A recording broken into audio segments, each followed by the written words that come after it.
And of course, I also wanted to briefly introduce my organization that I work for. I work for Algorithm Watch, and what is that? The name says it already a little bit, but we're a civil society advocacy organization. We have 2 offices in Switzerland and Germany, and our focus is the good governance and better governance for the impact around the impact of algorithmic systems on humans and on society.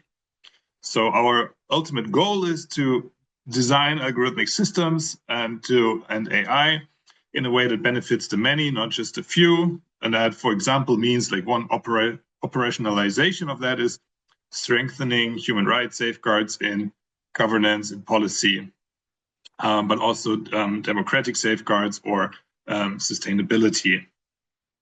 And the way we do this typically is what we call evidence-based advocacy. So we try to base our demands and our ideas that we put forward vis-a-vis policymakers on solid research, on if we gather insights from academia, from science, but also sometimes run our own research projects, and of course also do policy analysis, so analyze what's on the table, what's being proposed, and try to be like, an evidence-based voice in these discussions. Both towards the political space, but also in the media, of course, because that is an equally important part of the discussion. And to give you just a few brief examples how that looks like, for example, we are doing investigations like this one about a new app that Frontex put out. Frontex, the EU border agency, that is an LLM-based system that helps, or is supposed to help people that want to voluntarily return from back to their countries of origin, back out of the EU. And we figured, well, that seems, I mean, like an interesting approach, but certainly something that needs scrutiny. How is this actually done? And then we investigate something like that. Or we try to push governments or the EU Commission or other political actors to stand up for human rights, vis-a-vis threats from abroad, where we have like open letters and instruments like that, as you can see here when it comes to platform governance. Or we are running petitions. This one is a German example where we call on the German government to and call against their plans to introduce large-scale biometric surveillance across Germany, a petition that is still ongoing at the moment. Or, for example, we have also run last year a survey, like an opinion survey. What do people actually think about data centers and how data centers may affect their lives? And then publish these kinds of survey results also to conduct evidence-based advocacy for the sustainability problems of AI.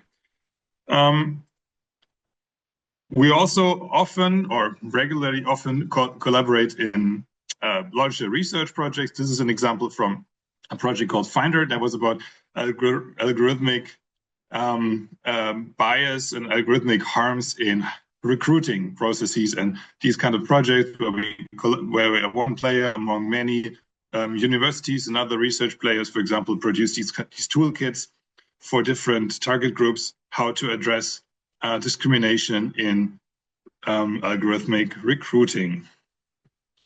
So that's just to give you an idea of where I come from and what I actually do for a living, and which is, as I said, not giving lectures. And the agenda for today, or what I was asked to present, or what I came up with, is basically 3 parts. We have an introduction to the AI Act and the basic idea, because that is really one of the core tenets of AI governance in the EU today. And it's basically a short AI Act 101 that I want to present: core objectives, the structure of the law and the fundamental rights safeguards in it, then how the implementation and the enforcement is going, and of course, what gaps and what criticisms we see and why we think this is not certainly not the end of the story. And then I also wanted to address a very recent development that is called the AI Omnibus process. So the AI Act, after being passed, has already been changed before it's actually implemented. And we just got the results of this Omnibus law about 2 weeks ago. So I also included that because it's changing some of the core aspects of the law. And to begin with, I just wanted to ask you a short question. Who in the audience has already came across the AI Act? Like, who knows the law, has heard about it, or rather not? If you want, please type in the chat if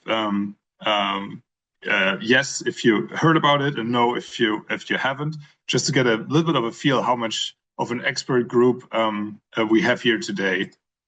That would be quite interesting. Yes. I see quite a few yeses, but also some no's.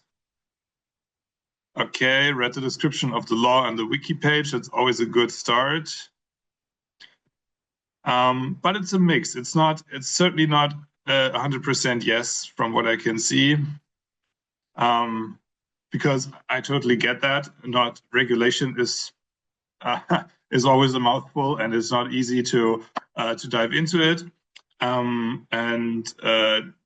reason I want to present it here today is that is really one of the laws that we have followed from start to finish, basically, from the first white paper that was introduced, I think back in 2019 or so by the EU Commission, which is, how these legislative processes always start. You have like some preliminary research and then get first papers, to like it being passed in 2024 and now already being changed in 2026. So we'll cover that whole process and all the different ideas in that. Okay, thanks for the reactions here. I see it's quite actually almost 50-50, I would say, yes and no from the people that participated. So I try to hopefully make it as understandable and as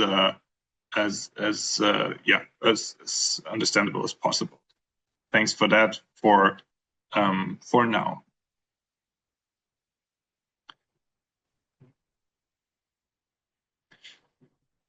Because to situate the AI Act, it's really important first to think about like how, like what does it actually address? Because AI today, when you hear that, you're probably thinking of one of these names that you have here on the slide now. It's like these big large language models, these AI chatbots. That's become the synonym of AI today.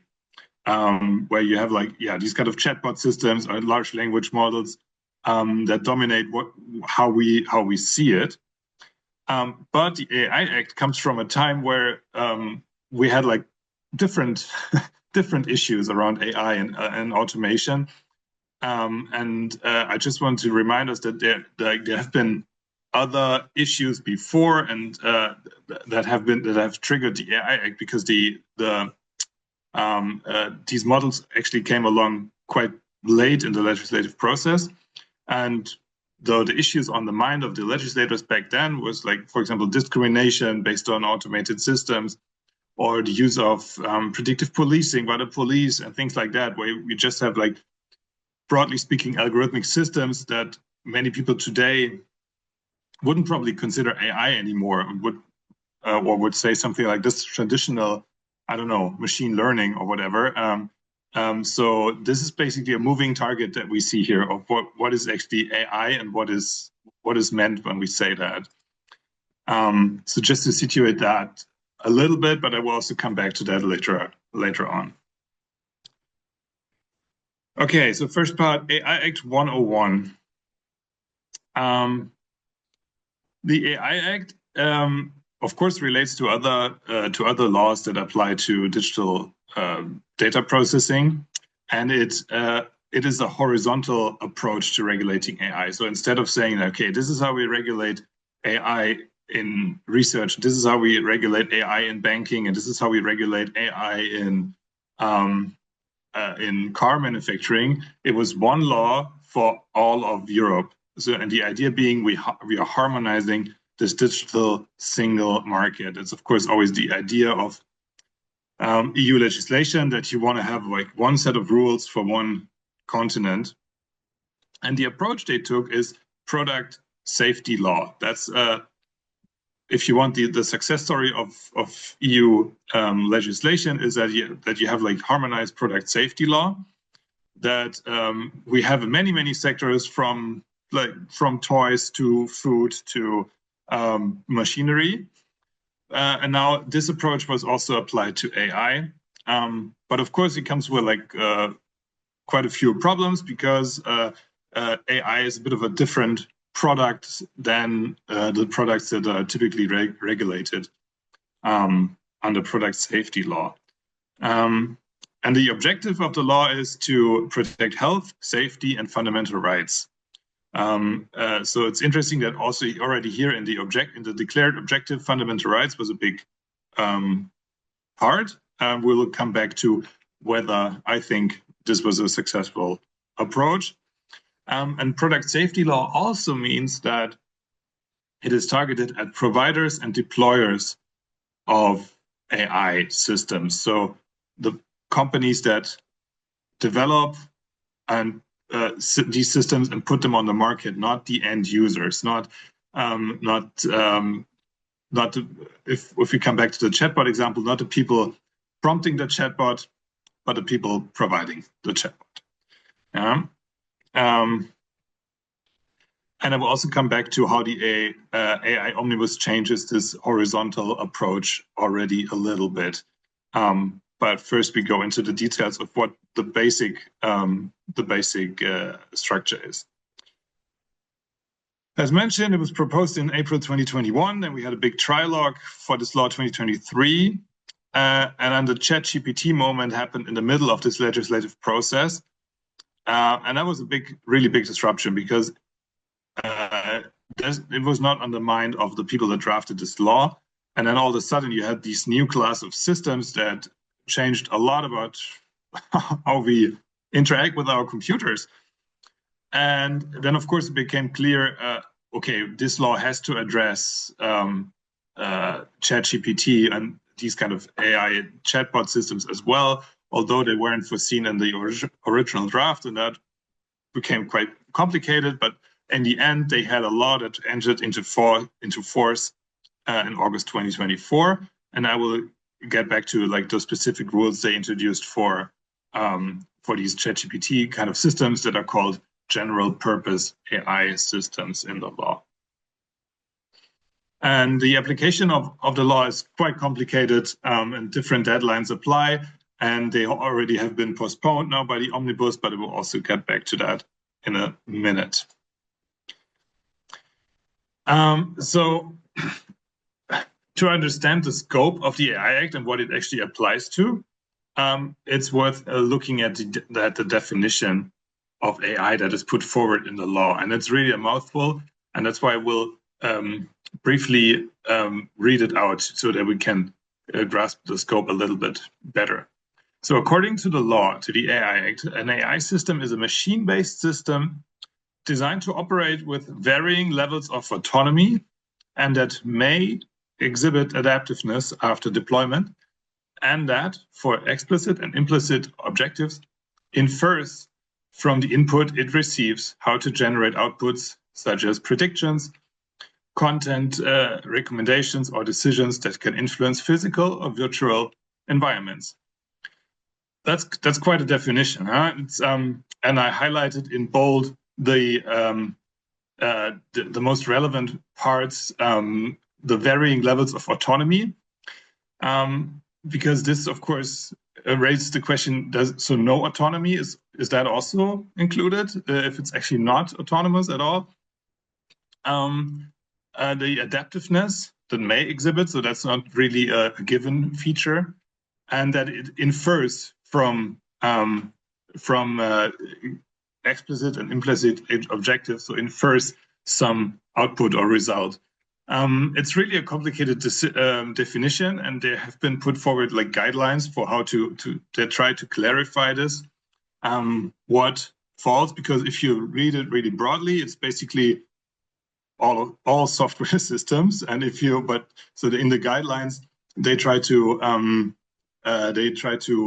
the commission, I mean, try to clarify it a bit and make it more narrow, so that people get to have a little bit of a better grasp. But this will certainly also be something that courts will deal with in the future, but what actually counts as an AI system under this law.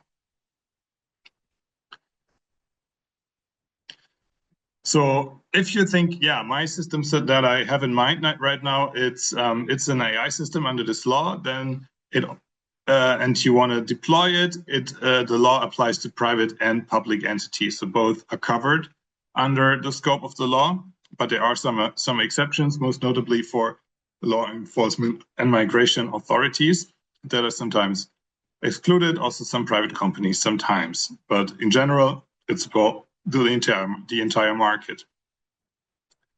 It has, like, in a sense, extraterritorial effects in that also foreign providers and foreign deployers of AI need to follow this law, even if they're based outside the EU. And with that, the EU tried to do some agenda setting and standard setting globally, where they said, okay, when you want to be on our market, you have to follow this kind of rules. What is generally excluded is the use for military defense and national security purposes, which is these days a very relevant and very large gap in the law, but it is not covered by this EU legislation.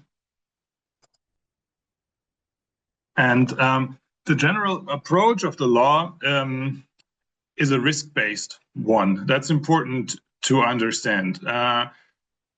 And this risk-based approach is typically illustrated with this pyramid of risk levels. So on the very top, you have this small pointy part that is unacceptably high risk.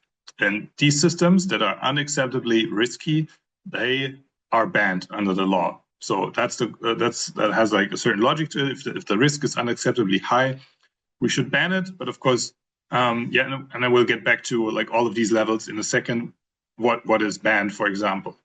Then below that, you have a high risk level. That is the majority of what this regulation is about. It really mostly regulates this high risk sector, where you have certain requirements, transparency, safeguards, conformity assessments, risk mitigation measures, different things that mostly providers and also deployers have to do when they want to sell high risk systems. Then there's a even bigger category of limited risk that is in the law actually called certain AI systems. For example, deepfake systems that have only transparency safeguards or transparency rules. And then you have the broad bottom layer minimal risk where they have no requirements. And that's important to understand, first of all, that this risk-based structures means most systems actually fall out of the scope of the AI Act because only high risk has really stringent rules on what's supposed to happen.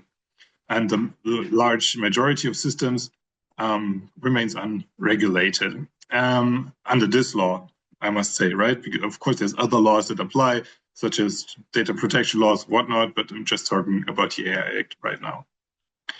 And there's no good estimates about how many systems might be high risk. If you ask the Commission, they don't give you a clear answer. Some business associations say that maybe like up to 20% of systems might be high risk, but it's really unclear and only time will tell.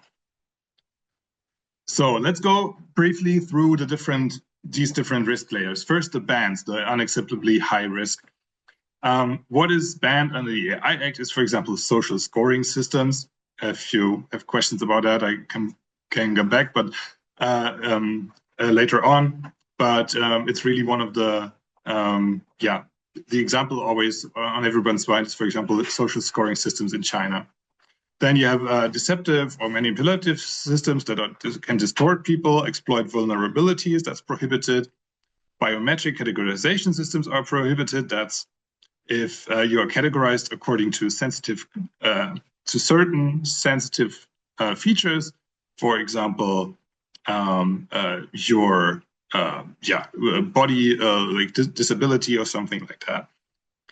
Then profiling of persons by law enforcement is prohibited. What is typically called predictive policing, but it's a very narrow band. Only like individual profiling is prohibited. Other forms of predictive policing are allowed. In certain cases, emotion recognition is prohibited. That is systems that infer emotions from your biometric features, which is like a super unscientific approach to begin with. And we pushed for like a more comprehensive ban. In the end, it was only banned in work situations and in education. And so, for example, in migration and law enforcement, it remains possible to do this. And also real-time biometric identification is also prohibited, but by law enforcement, but there's also broad exceptions. And for example, for private actors, it's not explicitly prohibited. So that gives you an idea of what are the kind of systems that are banned. It's a short list, but one additional ban has been introduced by the Omnibus. I will get back to that. Then what do high-risk AI systems need to follow? You have a list of high-risk AI systems. That's the good news. It's in Annex 3 of the law, and it basically lists different use cases of this is a high-risk area, and you can basically consult this list. For example, all the biometric identification systems that are not banned are high risk. Some applications in critical infrastructure. For this audience, may be interesting also in education. So, for example, a system that sorts applicants for study programs would be a high-risk system. Also for employment or workplace applications, there's a longer list of high-risk applications. For some essential public services, for law enforcement, you have a list of high-risk systems, also in migration, asylum, and border control, where you, for example, have also visa or asylum application systems, things like that, and also for basic administrative purposes in justice and democratic processes. There are some general exceptions, but it will probably go too far to explain those in detail now. But it gives you an idea of what the lawmakers thought of when they said, okay, what might be very risky in terms of AI systems. This is the list they came up with. And then what do providers of such high-risk AI systems need to do? It's basically a list of things they need to follow. They need to have risk management and data governance. They need to document lots of things. They need to have good instructions. They need to have rules for human oversight, for robustness of the system, for accuracy, and for cybersecurity. And all that will be tested in two ways, either by a conformity assessment, so like a notified body that will check a system and be like, okay, this is in conformity with the rules as they are, or certain standards are under development, and then you can, as a provider, follow these standards, and then you honored your obligations under the AI Act.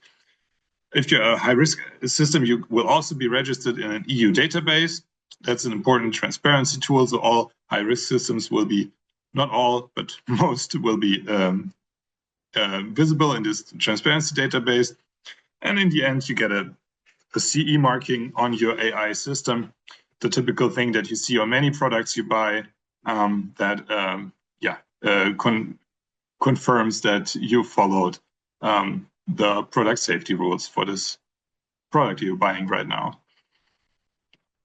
And those are the obligations for providers, and deployers are a different category. Those are not the ones that put an AI system on the market, but they deploy it in a specific context, and they have their own set of rules. They need to have good instructions for the use, also need to clarify human oversight, and have a risk monitoring system.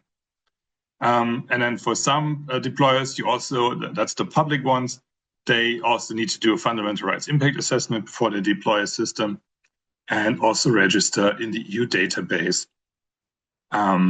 the AI system that they deploy.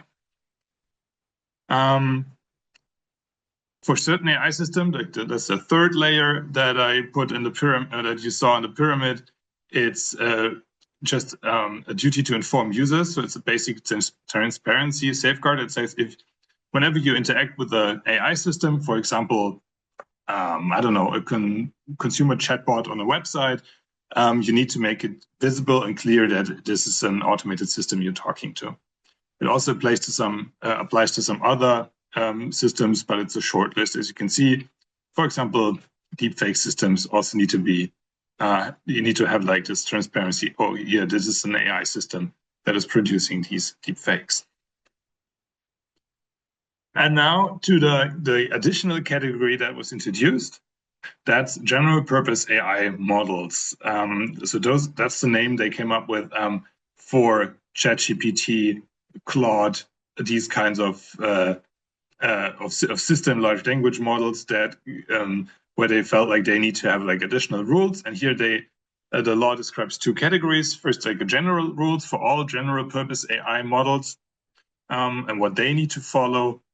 And then they describe a separate category, GPAI systems and models with systemic risks. So a second layer where they say like, oh, particularly powerful models need to follow a few rules more.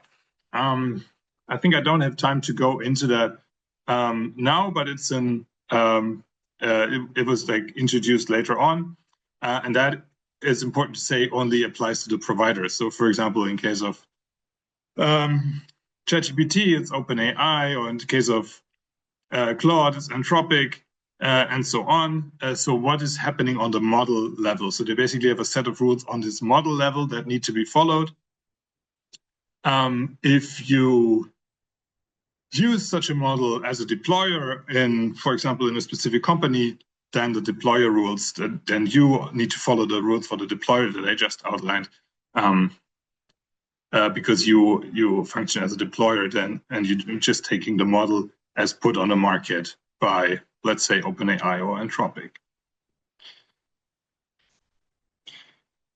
Then, of course, the big question is always, if you have so many rules, actually, and some quite complex rules, quite detailed, and sorry, I need to take a sip of water.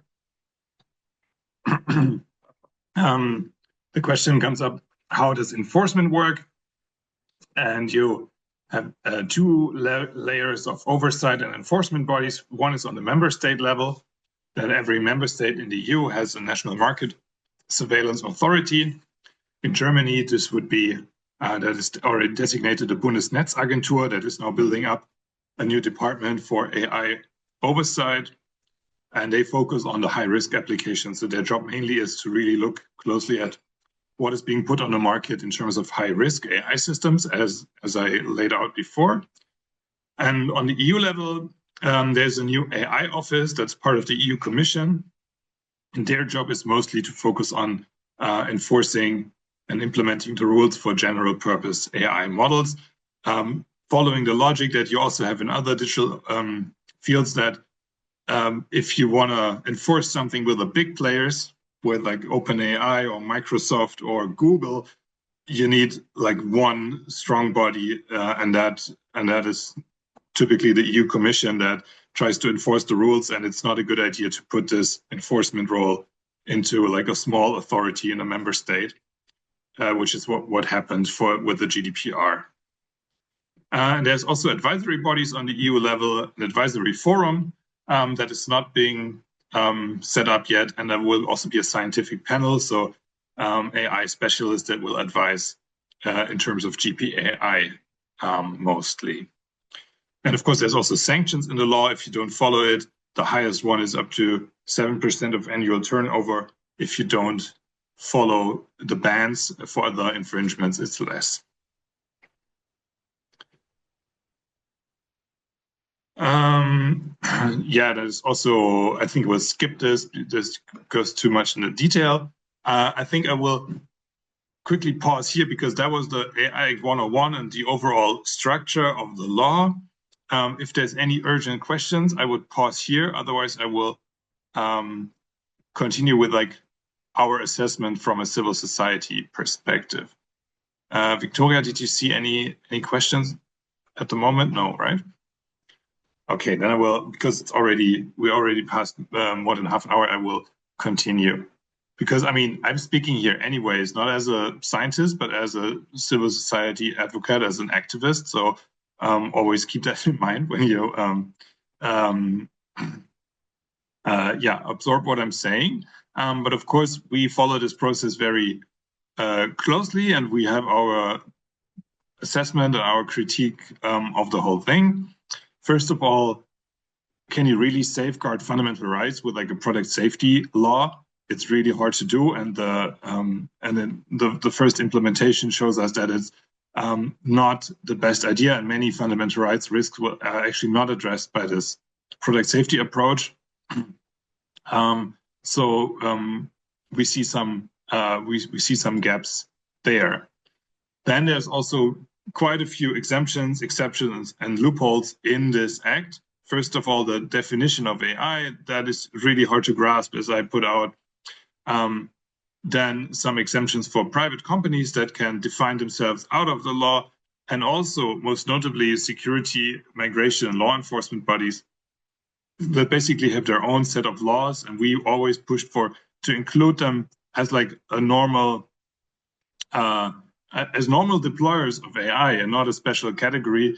But in that sense, the AI Act really sets a dangerous precedent that these kind of government agencies get their loopholes and their exemptions and don't have to follow the same rules as everyone else.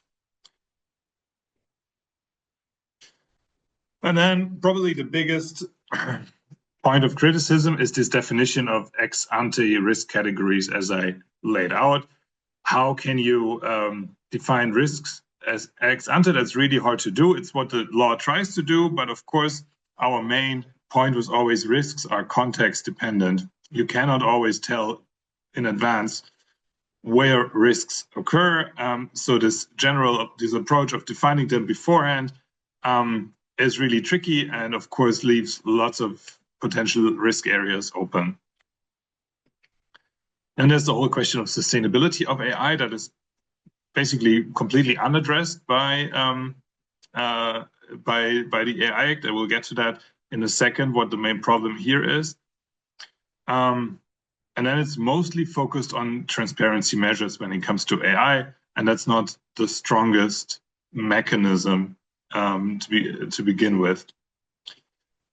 So in general, AI Act is a good approach. We are happy that it's here, but it's certainly just one piece of the puzzle among many, and there's lots of questions around AI and automation that remain open and that need other approaches to address them. To give you two examples for that, the huge market concentration behind generative AI behind large language models is not a problem that AI even tries to address. That you have like these 5 big companies, 6 maybe, that dominate this market, that have so much more capital and more power than any other corporation these days, and that really set the tone. That is not something the AI helps with at all, but it is one of the main drivers of the problems that we see. So this kind of monopolization and market concentration is one of the issues left open. And the same goes for the sustainability and the risks along this AI supply chain. You have many environmental and climate risks of this AI boom that we're seeing today, and that is something that also needs to be addressed along the entire supply chain, from the raw materials extraction to the manufacturing to the training that is super energy intensive, to the actual use that might also be super energy intensive, and to the e-waste that is piling up all around the globe. Because currently we have this situation that the data centers that are powering AI are really eyeing fossil fuels and are really become an increasing climate risk. And that's also a new or increasingly, not new, but an increasing problem that also needs to be addressed, and that is not addressed by the AI Act. So finally, after this short, primer to the AI Act, what is now this new AI Omnibus doing? And I typically don't do this, but for this, I really prompted an LLM to give me the most dirty and broken omnibus that they could find on the internet, because it's really a terrible process, and we are really unhappy with it from a civil society perspective. Because what was happening is that although the AI Act is in the middle of being implemented, we have no evaluation. We have not even, done what the law requires us to do. They already introduced this this procedure that changes parts of the law and delays parts of the law before it's even implemented. That was pushed by many industries, and was sold to us as simplification, but it's certainly a form of deregulation. So they were just doing away with some rules that they thought were not feasible, not welcome, basically. And that's really a bad precedent that we see there. We see that across many industries, but the digital sector is an important one in that regard. And I briefly wanted to explain the different changes that are now being introduced, because it's really hot off the press. The trilogue agreement is from 2 weeks ago or so. One really bad proposal was stopped. So they wanted to do away with transparency safeguards for companies, and that could be averted. But some sectors have been basically been exempted from the AI Act regulation, and that is the part that changes the horizontal nature of the law.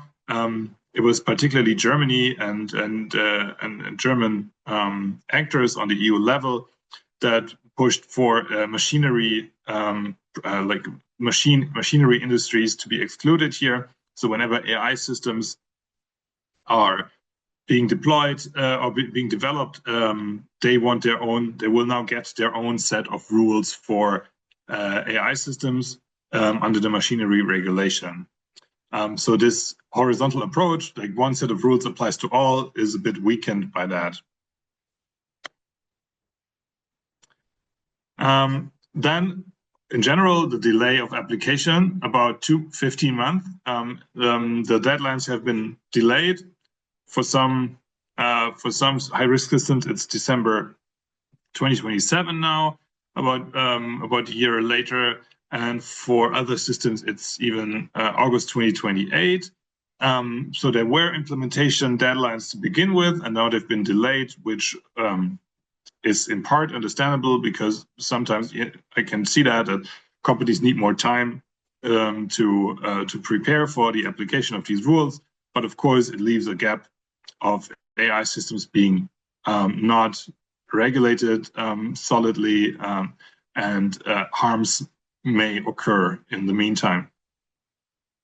And then there's also a small but actually big change, where exemptions for small and medium-sized enterprises have been granted also to small mid-cap companies. And small mid-cap companies is a new category introduced. So that is actually not that small, because it can be up to 750 employees and an annual turnover of 150 million euros. So not exactly a scrappy startup, but actually quite large companies that are now also exempted from a large part of the regulation of the AI Act if they deploy and provide AI.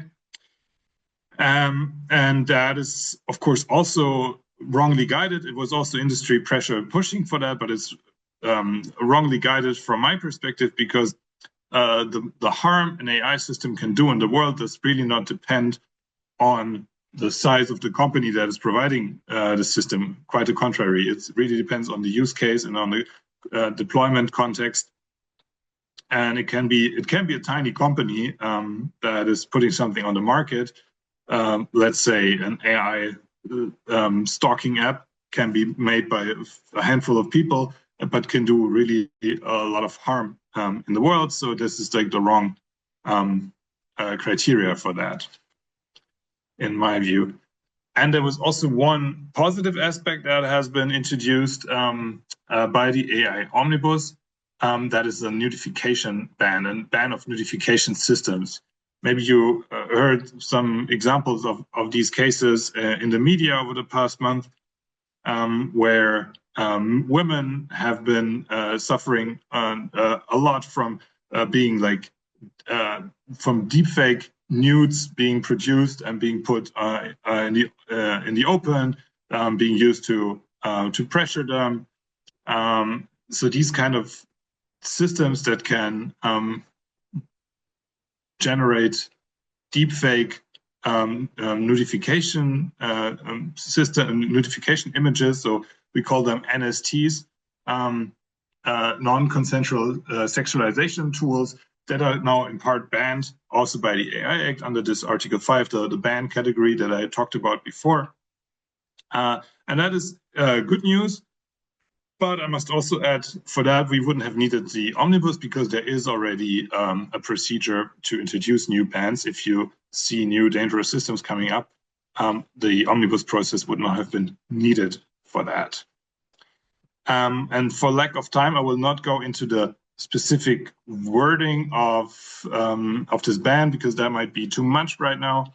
And I will also skip that part. There's another derogation that was introduced by the omnibus, but I'm already running out of time now. So first of all, I want to say thank you for listening, and I hope it made I made myself clear, and you got some ideas about the AI Act and about how it's going. And I'm happy to take any questions if you have some, but also give me the opportunity to say, like, of course, you can support Algorithm Watch. My fundraising department is always happy if I say that.